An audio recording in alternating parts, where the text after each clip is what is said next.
বিসমিল্লাহির রহমানির রহিম। সুপ্রিয় অষ্টম, নবম ও দশম শ্রেণীর শিক্ষার্থী বন্ধুরা, ঈদের ছুটির পর আমি তোমাদের জন্য আবার ক্লাস নিয়ে আসলাম। আজকে আমরা করব সূত্রের সাহায্যে যে বর্গ নির্ণয় করে এই অধ্যায় থেকে, অর্থাৎ বীজগণিত রাশি, অষ্টম শ্রেণী বইয়ের চতুর্থ অধ্যায়, নবম ও দশম শ্রেণীর জন্য তৃতীয় অধ্যায়। এখান থেকে আজকে আলোচনা করব সূত্রের সাহায্যে বর্গ নির্ণয় করতে হলে আমাকে যে সূত্রগুলি ব্যবহার করতে হবে বা জানতে হবে। এই জন্য আমি তোমরা গতানুগতিক যে সূত্রগুলি শিখেছ মুখস্থ, আমরা আজকে সেই সূত্রগুলি কৌশলে আয়ত্ত করার চেষ্টা করব। আমি প্রথমে এই সূত্রটাকে বাংলায় লিখে নিলাম। দুইটি রাশির যোগফলের বর্গ, দুইটি রাশির যোগফলের যদি বর্গ করতে হয় তাহলে আমার কাজ করতে হবে, প্রথম রাশির বর্গ নির্ণয় করতে হবে, যোগ 2 গুণন প্রথম রাশি গুণন দ্বিতীয় রাশি যোগ দ্বিতীয় রাশির বর্গ। আমরা যেটাকে a প্লাস বি হোল স্কয়ারের সূত্র বলে জানি, এটাকে আমরা এরকম বাংলার সাহায্যে নিলাম যাতে আমাদের উত্তরটা নির্ভুল হয়।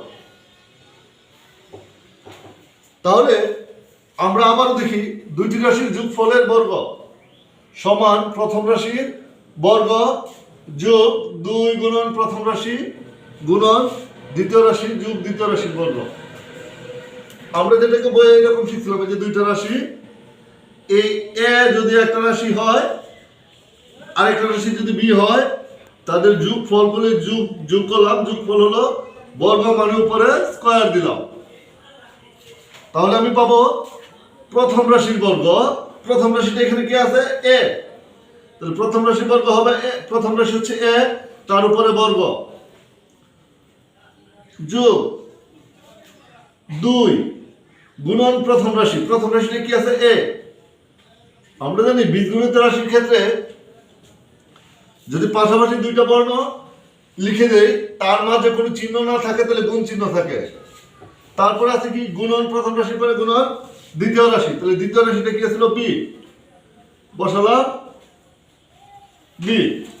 2 গুণন প্রথম রাশি, 2 গুণন প্রথম রাশি গুণন দ্বিতীয় রাশি যোগ দ্বিতীয় রাশির বর্গ। এই হচ্ছে আমাদের এই সূত্রটা। তাহলে আমরা কি শিখলাম? দুইটি রাশির যোগফলের বর্গ সমান প্রথম রাশির বর্গ যোগ 2 গুণন প্রথম রাশি গুণন দ্বিতীয় রাশি যোগ দ্বিতীয় রাশির বর্গ। এই অঙ্কটা, এই সূত্রটা ব্যবহার করে তোমাদের চাহিদা অনুযায়ী তোমাদের বইয়ে দেখা একটা অঙ্ক আছে 4 নাম্বার, বর্গীয় জ নাম্বার, বর্গীয় জ, অষ্টম শ্রেণীর বইয়ে একটা অঙ্ক আছে বর্গীয় জ। এর মধ্যে আছে -x - y এর বর্গ নির্ণয় করো। আচ্ছা, এখন এই অঙ্কটার বর্গ নির্ণয় করতে গেলে আমি প্রথমে লিখব সমাধান। সমাধান, দেখো এখানেও মাইনাস আছে, এখানেও মাইনাস আছে।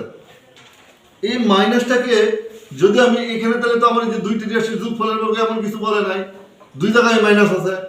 তাহলে কি করবো? আমি যদি একটা মাইনাসটাকে কমন নেই তাহলে লিখতে পারবো যে -x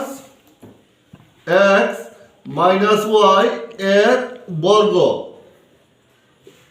লিখে সমান দিলাম। এই যে -x - y এই স্কয়ার দিলাম বর্গ। দেখো এখানেও মাইনাস আছে, এখানেও মাইনাস আছে। যদি মাইনাসটা কমন নিতাম, যদি মাইনাসটা কমন নেই তাহলে কি হবে? x + y, অর্থাৎ ব্র্যাকেটের বাইরে যদি মাইনাস থাকে তাহলে ভিতরের চিহ্ন পরিবর্তন হয়ে যায়। এখন যেহেতু তার উপরে হোল স্কয়ার ছিল, এই দিলাম স্কয়ার।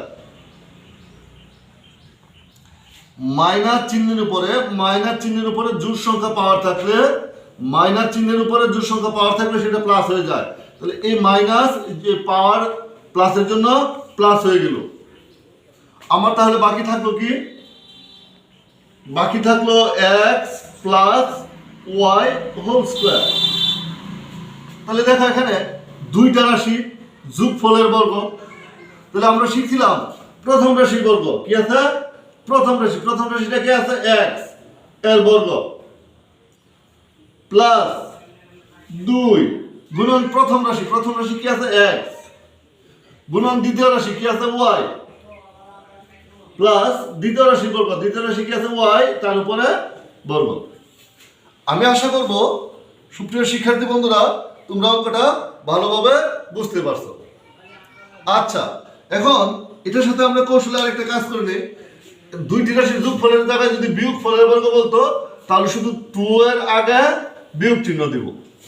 যদি বিয়োগ ফলের বর্গ বলে শুধু 2 এর আগে বিয়োগ চিহ্ন দিব, আর সবকিছু ঠিক থাকবে। আমি আশা করব তোমরা অঙ্কটা সুন্দর করে বুঝতে পারছো। কোথাও যদি বুঝতে সমস্যা হয় আমাকে নক দিয়ে জানাবে। ধন্যবাদ তোমাদেরকে।